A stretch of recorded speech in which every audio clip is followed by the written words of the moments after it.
ফটোশপের আরেকটা ক্লাসে আপনাদেরকে স্বাগতম। আজকে আমি আপনাদেরকে দেখাবো ইমেজের কাজ। অর্থাৎ আমি গতকাল আপনাদেরকে দেখিয়েছিলাম যে এডিটে যে অপশনগুলো আছে এগুলো কাজ মূলত কিভাবে করতে হয়, অর্থাৎ যেগুলো আপনাদের প্রয়োজন। এখন আমি আজকে আপনাদেরকে দেখাবো ইমেজের যে অপশনগুলো আছে বা যে টুলসগুলো আছে, ইমেজ রিবন বারের অধীনে যে টুলসগুলো আছে এইগুলো কিভাবে কাজ করে। আমি আগেই বলে দিচ্ছি যে আমরা যখন কোনো ছবির উপরে কাজ করব, বিশেষ করে কোনো পাসপোর্ট সাইজ কিংবা যে কোনো সাইজের ছবি, দেন আমরা কিন্তু এই ইমেজের ব্যবহারটা আমাদেরকে করতে হবে। আমরা ফটোশপে মূলত ছবির কাজই করি, তো সেক্ষেত্রে যেহেতু এখানে মূলত ছবির কাজই করি, তো সেক্ষেত্রে ইমেজের কাজটা শেখা কিন্তু আমাদের জন্য একদমই বাধ্যতামূলক। কেননা যদি ইমেজের কাজ আপনি না শিখতে পারেন তাহলে কিন্তু ফটোশপ এর কিছুই পারবেন না আপনি। তো চলেন আমরা ইমেজের প্রত্যেকটা কাজ শিখে নিই। তো আপনারা দেখতে পারতেছেন ইমেজের অধীনে যতগুলো টুলস আছে সবই কিন্তু হাইড হয়ে আছে। ওকে, এগুলো আনহাইড করতে গেলে অবশ্যই আপনাকে একটা ইমেজ ফটোশপের ভিতরে ইনপুট করতে হবে বা ওপেন করতে হবে। তো সেক্ষেত্রে আপনাদেরকে ওপেন করার জন্য আমি আপনাদেরকে শিখিয়েছি কী করতে হবে। ফাইলে যাবেন, ওপেনে যাবেন, ওপেনে ক্লিক করবেন। ক্লিক করার পরে এখান থেকে ফাইলটাকে সিলেক্ট করে জাস্ট এন্টারে প্রেস করবেন, আপনার ফাইলটা চলে আসবে। ওকে, এবার যদি আপনারা ইমেজের উপরে ক্লিক করেন তো দেখতে পারবেন আপনার সকল টুলস কিন্তু এখানে কি হয়ে গেছে, শো করতেছে। ওকে, তো এখন আমরা কাজগুলো দেখব। তো প্রথমেই আমি আবারও বলতেছি, যেগুলো আপনাদের প্রয়োজন শুধুমাত্র আমি সেইগুলো সম্পর্কে আপনাদের জানাবো, যা প্রয়োজন নাই ওইগুলো সম্পর্কে জানাবো না। তো প্রথমে আপনাদের অ্যাডজাস্টের খুবই প্রয়োজন আছে, কেননা একটা ছবিকে অ্যাডজাস্ট করতে গেলে এখানে অনেকগুলো অ্যাডজাস্টের অধীনে অনেকগুলো টুলস আছে, এগুলোর ব্যবহার আপনাদের জানতে হবে। তো প্রথমে আমরা অ্যাডজাস্টে যাওয়ার পরে এখানে দেখতে পারতেছি ব্রাইটনেস অ্যান্ড কন্ট্রাস্ট। এটার কাজ কি? এটার কাজ হলো আপনার ছবির আলোটাকে বাড়াই দেবে। অর্থাৎ আমরা একটু ক্লিক করে দেখি, ক্লিক করার সাথে সাথে এখানে আমরা দেখতে পারতেছি যে ব্রাইটনেস অ্যান্ড কন্ট্রাস্ট দুইটা আসছে। এই ব্রাইটনেসের কাজ হচ্ছে আলো অনেকটা বেড়ে যাবে, আর কন্ট্রাস্টের কাজ হলো ছবি জ্বলে উঠবে, অর্থাৎ আগুনের মতো হয়ে উঠবে। তো আমরা একটু দিয়ে দেখি, আমরা যদি ব্রাইটনেসটা একটু বাড়াই দিলাম, দেখো ছবি কিন্তু ঝলসে যাচ্ছে। ওকে, তো বুঝতে পারছো ছবির মানে কাউকে ফর্সা করতে গেলে আপনাকে এই টুলসটা অ্যাপ্লাই করতে হবে। তো তারপরে আস্তে আস্তে কন্ট্রাস্ট। তো এইটার কাজকে আমরা যদি এইটাকে একটু বড় করি, দেখো ছবিটা কিন্তু আগুনের মতো হয়ে যাচ্ছে। অর্থাৎ এই দুইটা একটু ভিন্ন। এটা এই যে কালো হয়ে গেছে না, আমরা যদি এইটাকে একটু বাড়াই দিই তাহলে বুঝতে পারবো যে এটা কিন্তু অনেক লাল হয়ে যায়। ওকে, আর এইটা হচ্ছে সাদা হয়। তো আশা করছি এটা বুঝতে পারছেন। তো তারপরে আসে হচ্ছে অ্যাডজাস্টমেন্টের অধীনে লেভেল আছে। ওকে, আমরা যদি লেভেলে ক্লিক করি দেন এই যে এরকম একটা অপশন আসবে। তো আমরা তখন কি করব, এইটার কাজ একটু করে দেখি। আমি কোনোটা অ্যাপ্লাই করব না, জাস্ট শুধু করে করে দেখাবো যে আপনারা কোনটাতে কি করতে পারেন। তো এখানে অনেকগুলো অপশন আছে, যে ইনক্রিজার, তারপরে আছে এই যে কন্ট্রাস্ট টু, কন্ট্রাস্ট থ্রি, অর্থাৎ এখানে মানে অটোমেটিক দেওয়া আছে, আপনি এগুলো দিয়ে দিয়ে ইউজ করে নিতে পারেন। সেম আপনার ওই কন্ট্রাস্ট এবং ব্রাইটনেসের যে অপশনটা ওইটা আর এটা সেম। এইখানে দেখেন চ্যানেল আছে, 8 GB আছে, রেড আছে, তারপরে গ্রিন আছে, তারপর হচ্ছে আপনার ব্লু আছে। এগুলো দিলে পরে এই ছবির কালারের একটা পরিবর্তন আসবে। যখন আপনি 8 GB দেবেন দেন আপনার ছবিতে সব ধরনের কালার অ্যাপ্লাই হবে। আর যখন শুধু রেড দেবেন শুধু রেড অ্যাপ্লাই হবে, গ্রিন দিলে শুধু গ্রিন অ্যাপ্লাই হবে। তো আশা করছি বিষয়টা বুঝতে পারছেন। তো তারপরে দেখেন যে এইখানে আপনারা যদি এইগুলোকে বাড়ান, মনে করেন আমি এখানে 100 দিয়ে দিলাম, তাহলে কি হলো দেখেন ছবিটা কিন্তু অনেক বেশি লাল হয়ে গেছে। আমি যদি এখানে 10 দিই তো তাহলে ছবিটার কী অবস্থা আপনারা তাও দেখতে পাচ্ছেন, আর 0 দিলেও কী অবস্থা আপনারা সবই বুঝতে পারতেছেন। অর্থাৎ আপনারা ম্যানুয়ালি এখানে দিয়ে দিয়ে দেখবেন যে কোনটা কি। আর আপনি যদি এইটাকে টান দেন তাহলে দেখতে পারবেন যে এটা অনেক বেশি ফর্সা হয়ে যাচ্ছে। ওকে, আমরা ক্যান্সেল করে দিই। তারপরে আছে হচ্ছে আপনার কার্স। ওকে, এই কার্সের ব্যবহারটা প্রতিনিয়ত আমাদের করতে হয়। যেমন এই কার্স আপনি অটোমেটিকলি প্রত্যেকটা জিনিসই অটোমেটিক আনার জন্য আপনার শর্টকাট কি আছে, তো পাশেই দেওয়া আছে, যেমন কন্ট্রোল M, কার্সের জন্য কন্ট্রোল M, লেভেলের জন্য কন্ট্রোল L। আমরা যেহেতু কার্স নেব তো কন্ট্রোল M, তো ওইটাতে ক্লিক করার পরে এখানে এই কার্সটা এই পাশে চলে আসবে। ওকে, এই কার্সটার দিকে তাকালে পরে দেখতে পারবো একই জিনিস সেম, আমরা যা দেখতেছি কোনো পরিবর্তন নাই। এই যে আমি সরাচ্ছি, দেখো এখানে আউটপুট ইনপুট, এর কিন্তু একটা কম্বিনেশন হচ্ছে, পরিবর্তন হচ্ছে। তো আমরা যদি এইটাকে ধরে টান দিই তাহলে কি দেখতে পারতেছি, অনেক বেশি সাদা হয়ে যাচ্ছে, তাই না? দেখছো? ঝামেলা, তাই না? এই প্রিভিউটাও যদি আমরা উঠাই দিই তাহলে উঠে যাবে। তো এখন আমরা যদি একটা ছবিকে একটু কালো করতে চাই তাহলে কি করব, নিচের দিক নিয়ে আসবো। কালো করতে চাইলে কি করব, নিচের দিক, যত নিচের দিক আনবো কালো হয়ে যাবে। আচ্ছা আমরা ক্যান্সেল করে আবার নেই, কন্ট্রোল এম। আমরা যদি কোনো ছবিকে কালো করতে চাই নিচের দিক নিয়ে আসবো, এই ছবি কিন্তু কালো হয়ে যাচ্ছে। ফর্সা করতে চাইলে উপরের দিক নিব। আমরা এবারে এই কালার চেঞ্জ করে দেখি, রেড দিয়ে দেখি, এই দেখো, দেখছো ছবি কিন্তু লাল হয়ে যাচ্ছে। আমরা যদি ব্লু দিয়ে দিই, গ্রিন দিয়ে দিই, দেখছো ছবিটা সবুজ হয়ে যাচ্ছে। আমরা যদি ব্লু দিই, এই যে। তো আশা করছি এটাও বুঝাইতে পারছি, এখানে না বোঝার কিছু নাই।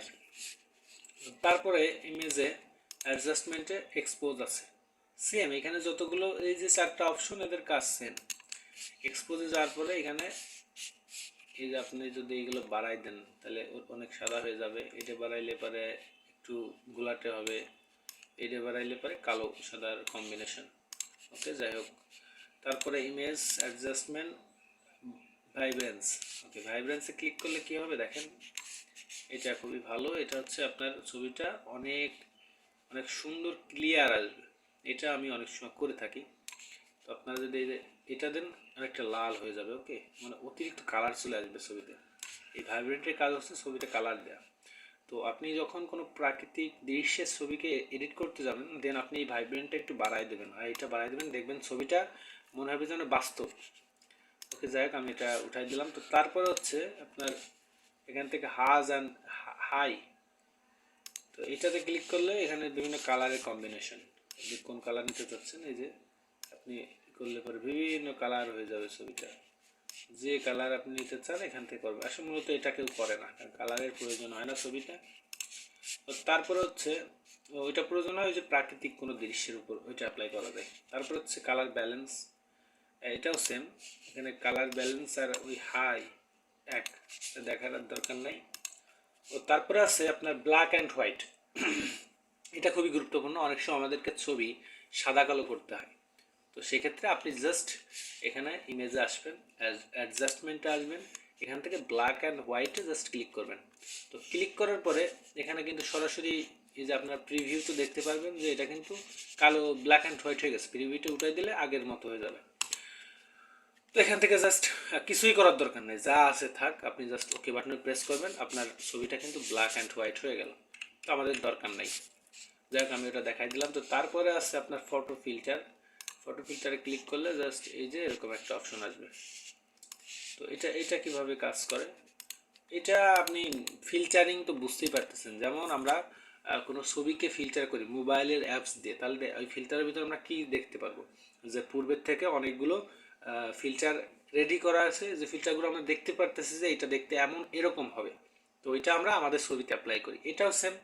এখানে অনেকগুলো ফিল্টার এই যে রেডি করা আছে, আমরা জাস্ট এগুলোকে কি করব, অ্যাপ্লাই করে আমাদের ছবিকে ঠিক ওইভাবে করে নিই, এই তাছাড়া কিছুই না। যাই হোক, তো তারপর আছে ইমেজ, তারপর হচ্ছে চ্যানেল মিক্সার। সেম কালারের কম্বিনেশন, আপনি বিভিন্ন কালার কন্ট্রাস্ট এগুলো দিতে পারেন। ইমেজ একই কাজ সব। তারপর কালার লুকআপ, এটার কাজ আপনার দরকার নাই, আপনার এটা করার প্রয়োজন নাই। তো তারপরে আছে হচ্ছে আপনার ইনভার্ট। ইনভার্টে ক্লিক করি তাহলে কি দেখতে পারবো, দেখো যে আমার ছবিটা কিন্তু এরকম হয়ে যাবে। আমাদেরকে অনেক সময় ছবি এডিট করার সময় এই ইনভার্টের প্রয়োজন হয়। ওকে, তো দরকার নেই।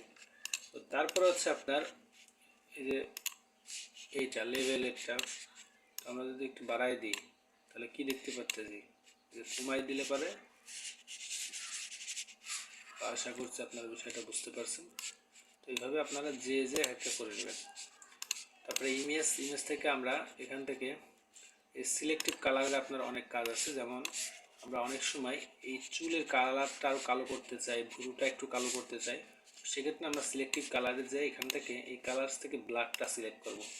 ব্ল্যাক সিলেক্ট করার পরে আপনি যে ব্ল্যাকটা একটু বাড়াই দিবেন, দেখছেন ব্ল্যাক বাড়াই দেওয়ার সাথে সাথে এটা কিন্তু অনেকটা কালো হয়ে গেছে। ওকে, তো তারপরে আছে আপনার শ্যাডো, হাইলাইটস, এইচডিআর, এখানে আর যা আছে সেম জিনিস। এই রিপ্লেস কালারটা একটু অন্যরকম, এটা একটু নতুন, আমরা এটা একটু দেখি।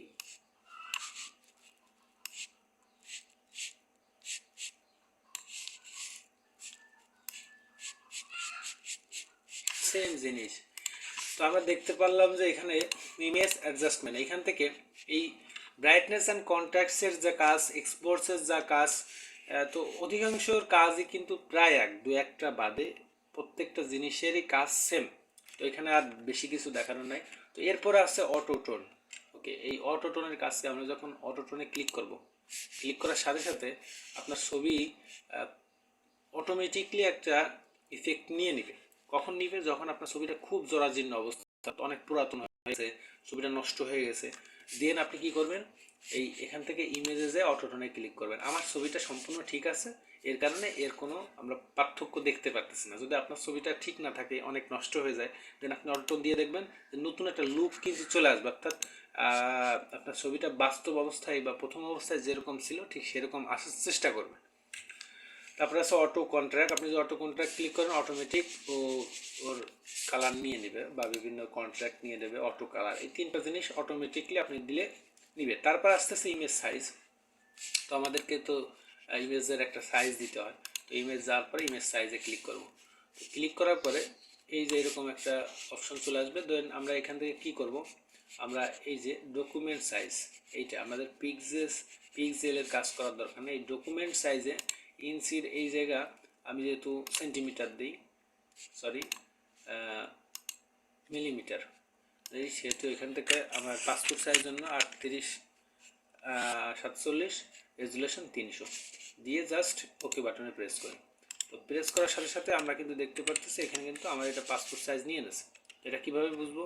তো তার জন্য অবশ্যই আমাকে একটা নতুন পেজ নিতে হবে। তো আমরা একটা নতুন পেজ নিয়ে নিই।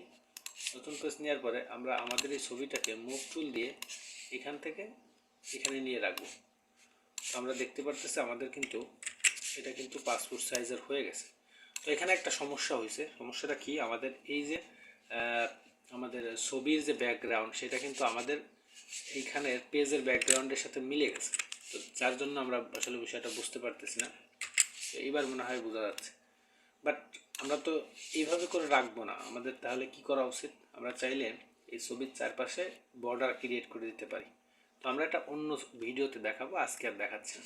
তো এটা কিন্তু পাসপোর্ট সাইজ নিয়ে গেছে। তো এখন আমরা চাইলে যে এইগুলোকে এইভাবে ধরে ধরে ধরে ধরে প্রিন্ট দিয়ে দিলেই কিন্তু কাজ হয়ে গেল।